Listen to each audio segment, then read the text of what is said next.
जय शिवराय मित्रांनो, स्वागत आहे तुमचं एका नवीन ब्लॉगमध्ये. माझ्या ऑफिसला सुट्टी होती म्हणून म्हणलं जरा फिरून यावं. तसंच आमच्या गावाकडे खंडोबाची यात्रा होती. आम्ही थेट साताऱ्याकडे निघालो. घाटातला जो नजारा होता ना, आई शपथ एकदम खतरनाक होता भाऊ. चारही बाजूला हिरवळ, वळणदार रस्ते आणि वातावरण एकदम मस्त वाटत होतं. थोड्या वेळाने आम्ही खंडोबाच्या यात्रेला पोहोचलो. खूपच मज्जा आली. सगळीकडे भंडारा होता आणि सगळं काही सोन्यासारखं चमकत होतं. आम्ही खंडोबाचं दर्शन घेतलं आणि त्यानंतर तिथून निघालो. त्यानंतर आम्ही नृसिंहवाडीला पोहोचलो.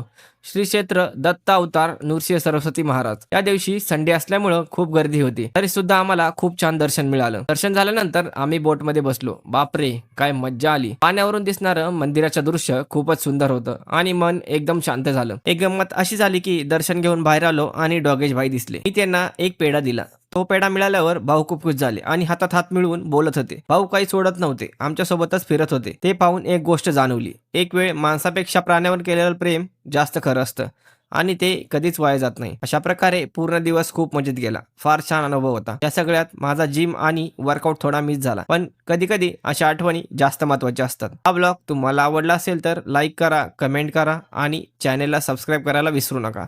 पुन्हा भेटूया पुढच्या ब्लॉगमध्ये. धन्यवाद.